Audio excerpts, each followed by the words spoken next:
dreams had become a torment. It wasn't the abyssal silence of the well that haunted anyone's sleep, but the spectre of their own creation consumed by it. The Grand Library's walls rippled like water, then vanished in a blink, leaving only an empty space that ached with wrongness.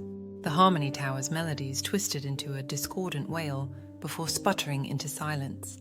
Each morning they found themselves scanning Absurdia with a fearful intensity. The cracks remained small, no true collapse, and yet a building's ornamentation seemed to fade in the midday sun, its lines melting slightly before solidifying, as if reality itself was straining to hold it in place. A child's laughter held a brittle note that sent shivers down anyone's spine. "Just exhaustion," they mumbled when someone caught them staring at the flickering stones of a half-completed fountain. But their denial was as thin as the veil between somewhere and the encroaching nothingness. Sleep was no longer a respite, but another battlefield. The well invaded not with silence, but taunting echoes of their own memories turned rancid. Someone's voice, once a source of strength, now twisted into accusations. "You see, the emptiness was always within you. It was only a matter of time." Their oldest creations, the simple structures built in the first flush of joyful creation, weren't merely crumbling.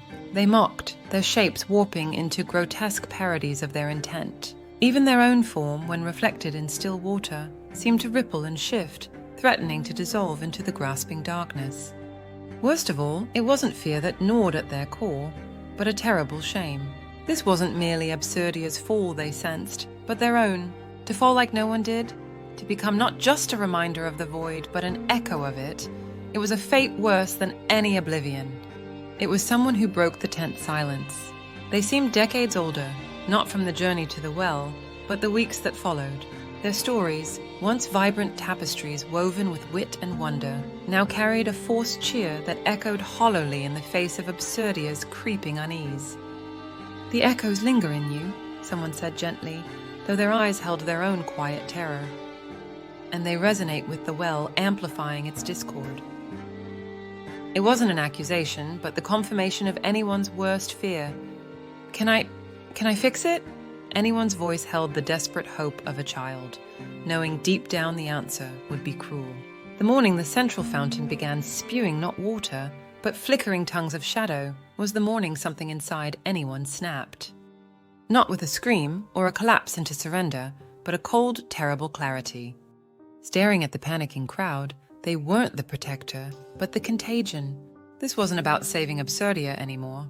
It was the desperate act of a drowning person, knowing if they sank, they might take others with them. That night, when someone approached, their voice strained with the weight of shared fear. There was no confession, no seeking of wisdom. Anyone's words were a hoarse whisper, mirroring their fractured spirit. "Take me back. Before I become the thing I fear most."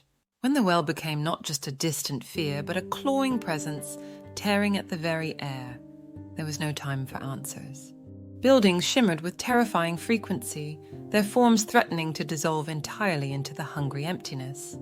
Music stuttered and died on musicians' lips, replaced by a dissonant hum that echoed the well's disharmony. Worst of all was the apathy that seeped into some. Workers simply laid down their tools, the will to create extinguished. This wasn't the well's grand seduction, but a subtle, insidious bleed that threatened to rot Absurdia from within. Someone, their weariness momentarily replaced by the grim determination of a warrior facing a familiar foe, laid a hand on anyone's shoulder. "The well calls to you. It knows it left a wound. Perhaps facing it once more may grant you the strength to resist its pull fully." Hope was a scarce commodity, but they clung to this sliver of possibility. The second journey was a nightmare given form. The well raged, a vortex of darkness and distortion. Someone's voice, shouting tactics culled from forgotten battles against similar voids, was barely audible over the well's howling fury. This wasn't a place, but a force, and the echoes of anyone's worst fears echoed within its shattered depths. Without a guide, only instinct remained. They fought not with logic, but the defiant spirit that had built somewhere itself. They grappled with tendrils of oblivion, weaving their own fragile resilience into the well's fraying essence. Each touch seared their very spirit, an echo of the emptiness threatening to consume them. The world seemed to tilt. Was the struggle minutes or hours? When the well's fury abated, collapsing with a final shuddering wail, anyone lay gasping amidst unnatural stillness. Buildings flickered no longer, now heavy and undeniably real, but the joyous lightness of somewhere was irrevocably gone. Someone knelt beside them, a profound weariness mingling with the awe in their eyes.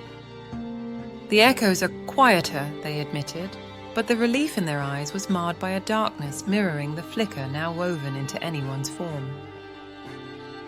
It pulsed discordantly, a constant hum of wrongness that set teeth on edge and made birds scatter when they passed. Absurdia clung to life, but its innocence was gone. Buildings were solid, songs held their tune, yet there was a hollowness beneath. Anyone saw it in lowered eyes, and the way laughter was a touch less bright than before. They carried the weight of that knowledge, the nearness of their own fall, with them every step.